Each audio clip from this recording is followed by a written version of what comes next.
कहने लगे जब अल्लाह ने मेरे दिल में इस्लाम की मोहब्बत डालना शुरू की, मेरे दिल में इस्लाम लाने का वक्त करीब आया, का उसकी सरगुज़श्त कहानी कारगुजारी क्या हुई। कहा मैंने दिन में एक दफ़ा दिल में सोचा बैठे बैठे, मैंने कहा खालिद बस कर, बहुत हो गई है, इतना अरसा हो गया है मुसलमानों के ख़िलाफ़ लड़ते लड़ते और इस्लाम को नीचा दिखलाते दिखलाते और इस्लाम को दबाते दबाते और इस्लाम को नाकाम साबित करते करते। लेकिन खालिद तू खुद बता, क्या हर जंग से वापसी पर तेरा दिल नहीं कहता था कि खालिद तू बेफ़ायदा दौड़ धूप कर रहा है, एक दिन मोहम्मद का कलमा बुलंद होगा। का खालिद बता, ये दिल नहीं कहता था? तो खालिद ने कहा कि मैंने कहा हाँ ये तो था। अपने आप से गुफ्तगू हो रही। कहने लगे मैं ऐसे फिर परेशान सा रहता था, मैं कहता था मेरा दिल शुरू से यही कहा आ रहा है कि मैं गलत तरफ दौड़े जा रहा हूँ, भला जितनी जंगें लड़ रहा हूँ मैं गलत ही लड़ रहा हूँ। हालांकि ओहद में तो खालिद बिन वलीद ने मार लिया था, जब पिछले जबल रुमात की तरफ से हमला किया है। अब भी वो पहाड़ी माशाल्लाह मौजूद है, अल्लाह सबको ले जाए उसको देखे। तो जब उस पहाड़ी के ऊपर जाकर हज़रत खालिद बिन वलीद ने हमला किया तो मुसलमान नरगे में आ गए, एकदम मुसलमानों की लाशें बिछ गईं।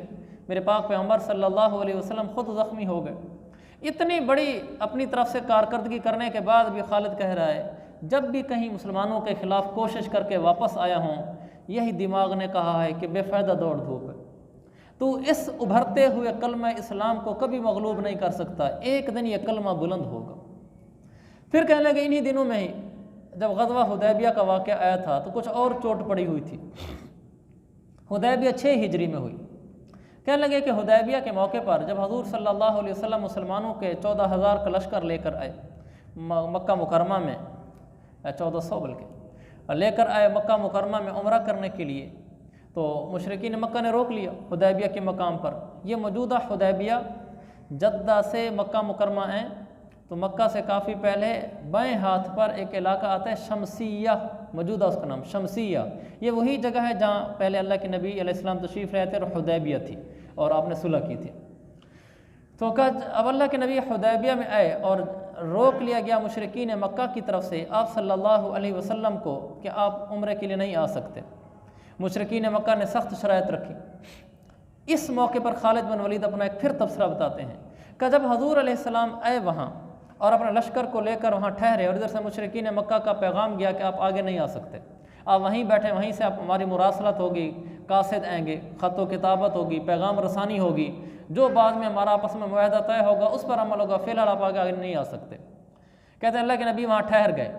अभी वो ठहरे ही थे तो ज़ोहर की नमाज का वक्त हो गया। खालिद बिन वलीद कहते हैं कि मैं एक दस्ता अपने साथ नौजवानों का लेकर, उस वक्त ये काफिर हैं, मैं एक नौजवानों का दस्ता लेकर वहाँ पहुँच गया।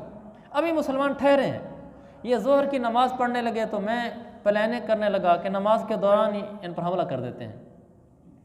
कि हम ऐसे प्लानिंग करते ही रहे कि उन्होंने वो नमाज की 4 रकातें पढ़ी ली कि हम अभी तक मनसूबा बंदी नहीं कर सके कि जिसके मुताबिक हम उन पर हमला कर दें। ज़ोहर की नमाज हो गई। फिर जब असर की नमाज का वक्त आया कि हजूर सल्लल्लाहु अलैहि वसल्लम ने सलातुल खौफ पढ़ी। आधी नमाज पढ़ने के लिए आपने मुसलमानों को नमाज पे लगा दिया, आधों को लगा दिया कि ऐसा ना हो कि हम पर कहीं से हमला हो जाए, तुमने पीछे चौकन्ना रहना है। कि जब ये 2 हिस्सों में लश्कर बट गया, एक लश्कर इसलिए हो गया कि कहीं उन पर हमला ना हो, तो मेरे दिल ने कहा कि देख खालिद, क्या ये गैबी निज़ाम नहीं है? इसको किसने बताया है? ज़ोहर में तो हम प्लानिंग करते रहे और हम कुछ ना कर सके, असर में हम चौकन्ना थे कि अब जब असर की नमाज के लिए खड़े होंगे तो नाउज़ बिल्लाह हम भून देंगे। लेकिन ये निज़ाम ही बदल दिया इस शख्स ने। कहने लगे कि मुझे उस वक्त भी चोट पड़ी थी तो मोहम्मद के कलमे को मगलूब नहीं कर सकता, जितनी दौड़ धूप कर ले। कहा सुलह हो गई, हजूर अलैहिस्सलाम चले गए, वापस उम्रा नहीं किया। अगले साल आप फिर उम्रे की कज़ा करने के लिए मुआहदा ये हुआ था कि इस साल आप उम्रा ना करें, आप बग़ैर उम्रा किए वापस चले जाएं, अगले साल आप आकर उम्रा कर लें। मुआहदे के मुताबिक अगले साल जब हजूर पाक सल्लल्लाहु अलैहि वसल्लम तशरीफ़ लाए उम्रे के लिए तो खालिद बिन वलीद मक्का से भाग गए। ये 7 हिजरी का वाक़या है।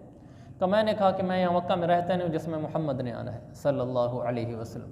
बाहर चले गए, अल्लाह के नबी तशरीफ़ लाए तो खालिद बिन वलीद के भाई वलीद बिन वलीद ये मुसलमान हो चुके थे, मदीना गए हुए थे पहले से, मुसलमानों में से थे। जब यहाँ अल्लाह के नबी पहुँचते हैं मक्का में उम्रे के लिए तो वलीद बिन वलीद गए फ़ौरन अपने भाई खालिद बिन वलीद को ढूंढने के लिए। गए तो घर में नहीं थे, पता किया कहाँ है, का पता नहीं है, बस कहीं चले गए मक्का से। तो वलीद बिन वलीद वापस आए, ढूंढ कर नहीं मिले। तो अल्लाह के नबी ने वैसे पूछा वलीद से, खालिद कहाँ है? उन्होंने कहा या रसूलल्लाह मैं ख़ुद भी उन्हें ढूंढने गया था, नहीं मिले मुझे। तो आपने फरमाया वलीद, खालिद जैसा समझदार आदमी होकर भी अभी तक इस पर यह बात नहीं खुली कि इस्लाम मगलूब नहीं हो सकता। का खालिद जैसे आदमी पर भी, इतना समझदार आदमी, इस पर अभी तक ये बात नहीं खुली कि इस्लाम मगलूब नहीं हो सकता। ये सच्चा मज़हब है। खालिद जैसा आदमी नावाकिफ़ है। अगर खालिद मुसलमान हो जाता, जितनी बेफ़ायदा कोशिशें ये इस्लाम के ख़िलाफ़ लगा रहा है, अगर ये इस्लाम पर लगाता तो मैं मोहम्मद मुस्तफ़ा सल्लल्लाहु अलैहि वसल्लम इसको बाकी मुसलमानों से आगे रखता और इसके लिए बेहतर होता। ये बेफ़ायदा दौड़ धूप कर रहा है। ये अल्लाह के नबी की खालिद बिन वलीद के भाई वलीद बिन वलीद से इजमाली बात है। जब वापस कर उम्रा करके वापस जाने लगे तो वलीद बिन वलीद, मुसलमानों का लश्कर तैयार हो रहा है, ये खालिद बिन वलीद के घर गए। पता किया भाभी से, खालिद का नहीं है। कहा अच्छा तो मैं रुकल देकर जा रहा हूँ ख़त, ये खालिद के हाथ में पकड़ाना है और किसी को नहीं देना। मैं कहा ठीक, कई अमानत है, इसको ज़ाया नहीं करना। कहा ठीक। इन्होंने ख़त लिखा खालिद बिन वलीद के नाम, कहा वलीद बिन वलीद की तरफ से खालिद बिन वलीद के नाम। और उसके बाद कहा कि खालिद हम उम्रे के लिए आए थे, मैं तुम्हें मिलने के लिए आया, खालिद तो मुझे नहीं मिले। मैं तुम्हें ढूंढा, तुम फिर भी नहीं मिले। खालिद कब तक तुम ऐसे ही भटकते रहोगे? कब तक तुम ऐसे ही फिरते रहोगे? तुम्हें खालिद कब समझ आएगी? फिर कहने लगे अल्लाह के नबी ने भी मुझसे तुम्हारे बारे में पूछा कि खालिद कहाँ है, और ये भी कहा कि खालिद जैसा समझदार और ज़हीन आदमी भी अभी तक इस्लाम की हकानियत को नहीं समझ रहा। फिर अल्लाह के नबी ने कहा कि अगर खालिद मुसलमान हो जाते, ये अपनी कोशिशें यानी जो बेफ़ायदा दौड़ धूप उधर लगा रहे हैं, अगर ये इस्लाम पर लगाते तो इनके लिए बेहतर होता और हम इनको दूसरे मुसलमानों से आगे रखते। खालिद बहुत देर हो चुकी है, अब मौका ना हाथ से जाने दो, कलमा पढ़ लो, वस्सलाम वलीद बिन वलीद, नीचे नाम लिखकर मोहर लगाई, उनको पकड़ा दी। कहा यह ख़त खुलने ना पाए, किसी को देना नहीं। कहा उन्होंने कहा मेरा वादा हो गया, मैं खालिद को दूँगी। ये वापस आ गए। जब ये वापस आ गए तो खालिद बिन वलीद को पता चला कि मुसलमान चले गए। वो घर आए, आकर बीवी ने ख़त पकड़ाया, कहा आपका भाई वलीद ख़त दे गया था। तो उन्होंने ख़त खोला, वलीद बिन वलीद की तरफ से खालिद बिन वलीद के नाम। खालिद तुम कहाँ गए थे? मैं तुम्हें मिलने के लिए आया, तुम मुझे नहीं मिले। खालिद, ये वो जुमले पढ़ रहे हैं और अंदर ही अंदर दिल की दुनिया बदल रही है। खालिद तुम कब तक भटकते रहोगे? खालिद तुम्हारे बारे में हजूर अलैहिस्सलाम ने पूछा था और कहा था कि खालिद जैसा समझदार आदमी भी अभी तक नहीं समझ रहा। आखिर तक वलीद बिन वलीद वस्सलाम ख़त पूरा पढ़ा, खालिद की दिल की दुनिया बदल गई। खालिद कहने लगा सच कहते हैं कि खालिद जैसे समझदार आदमी पर अभी तक इस्लाम की सदाकत नहीं खुली। हक़ तो ये है कि खालिद खुल तो चुकी है, क्यों देर लगाता है? तो अपने आप से बातें कर रहे हैं कि खालिद क्या हकीकत नहीं है कि तेरे ऊपर ये बात खुल चुकी है, तुझे अल्लाह ने समझदारी दी है, तेरा दिल दिमाग तुझे कहता है कि इस्लाम सच्चा है, फिर किस बात की देर है? कहने लगे मैंने कहा कि बस बहुत हो गई है, अब जिस बात को ज़मीर मानता है उसी के पीछे चलना चाहिए। कहा मैं वहाँ से उठा और सरदारान मक्का में से सफ़वान बिन उमैया के पास आया। ये उमैया बिन अबी खल्फ का बेटा है सफ़वान। उमैया कत्ल हो गया था जंग बदर में। कहा मैं सफ़वान के पास आया तो खालिद ख़ुद सरदारों में से है, उसको झुक कर बात करने की क्या ज़रूरत थी, छुप कर भी बात करने की, नीचे लग कर भी। सफ़वान से कहा कि खालिद के इरादे बदल चुके हैं, मदीना जाने का इरादा है हजूर अलैहिस्सलातु वस्सलाम के पास, आपका क्या ख्याल है? फिर खालिद ने कहा सफ़वान से कि सफ़वान हमारी ताबीर देखें कि सफ़वान हमारी तादाद दाढ़ों की तरह कम होती जा रही है। जैसे दाढ़ बिल्कुल थोड़ी होती है, दांत ज़्यादा होते हैं, कि हमारी तादाद दाढ़ों की तरह कम होती जा रही है। देखो कैसे हम दबते दबते दबते चले जा रहे हैं और मुसलमान इस्लाम कैसे उभरता उभरता चला जा रहा है। सफ़वान बहुत हो गई है, जो हक़ है उसको मान लेना चाहिए, चलते हैं मदीने। तो सफ़वान ने कहा खालिद तुमने जाना है तो जाओ, सफ़वान कभी नहीं जा सकता। कोई मक्का में एक आदमी भी अगर न रहे मेरे साथ, अकेला सफ़वान रहे तो भी ये मोहम्मद के ख़िलाफ़ खड़ा होगा।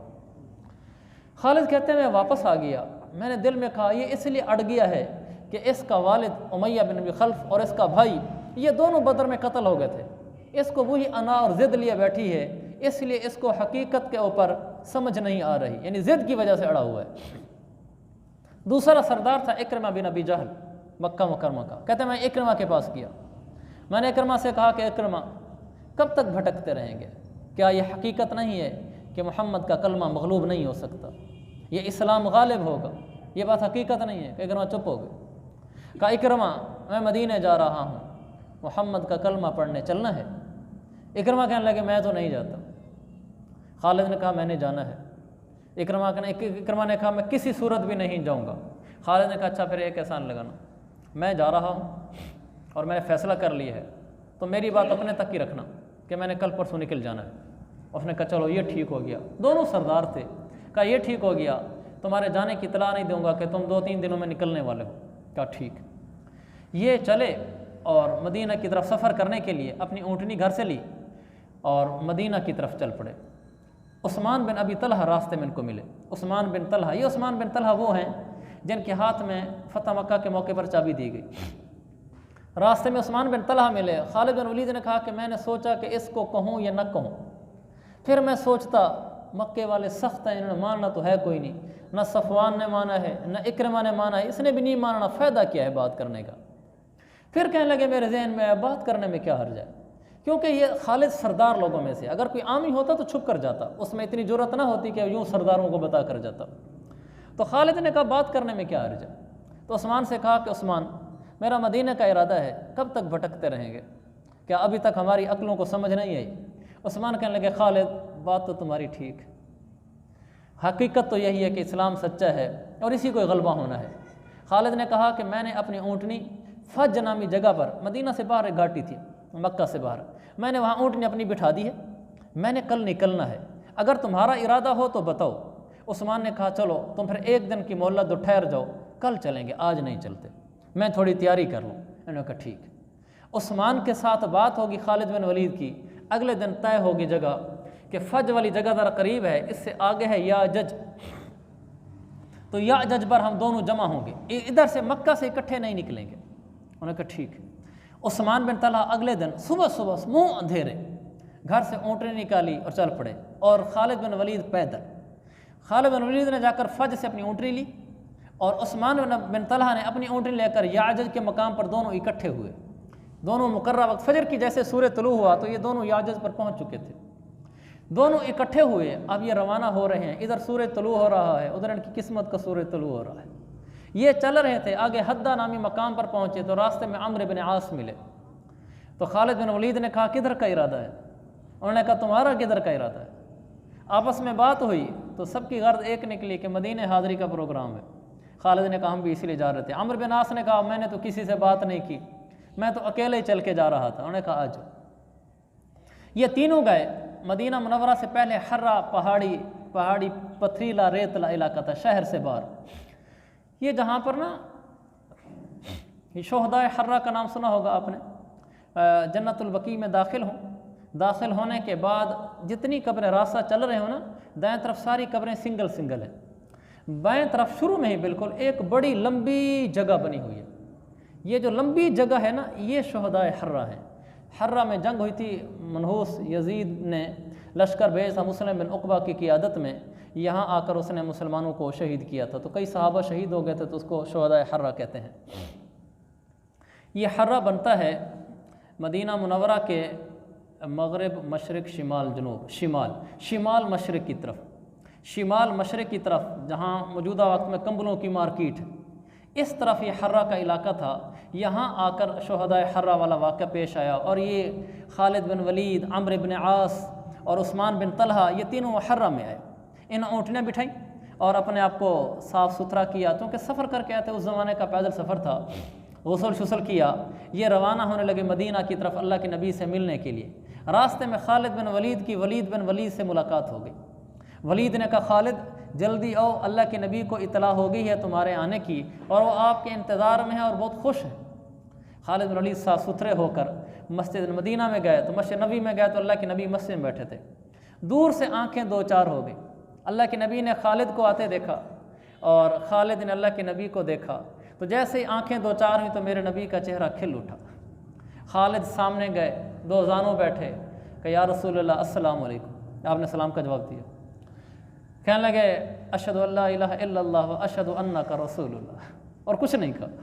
अल्लाह के नबी का चेहरा बहुत खिल उठा। फिर आपने वही फरमाया कि खालिद मैं पहले भी कहता था कि एक दिन ज़रूर आएगा खालिद जैसा समझदार आदमी इस्लाम के सही होने को ज़रूर समझेगा, और एक दिन ही आएगा। और खालिद वो दिन आ गया है कि तुम आ गए हो। खालिद बिन वलीद ने कहा, या रसूल अल्लाह, आप मेरे लिए दुआ फरमा दें, मैंने इस्लाम के ख़िलाफ़ जितनी कोशिशें की अल्लाह मुआफ़ फरमा दे। अल्लाह के नबी ने फरमाया, खालिद तुम्हें पता नहीं, इन्नल इस्लाम यहदिमु मा कान क़ब्लहु, इस्लाम अपने पिछले सारे जुर्म जो काफिर के होते हैं मिटा देता है। जब इस्लाम किसी की ज़िंदगी में आता है तो पिछले जुर्म धुल जाते हैं। खालिद ने कहा, जी हाँ या रसूल अल्लाह, ठीक है, लेकिन मेरा दिल कहता है ज़बान रिसाला से खालिद के बारे में दुआ निकले। आप शफ़क़त फरमाएं, मेरा नाम लेकर दुआ करें।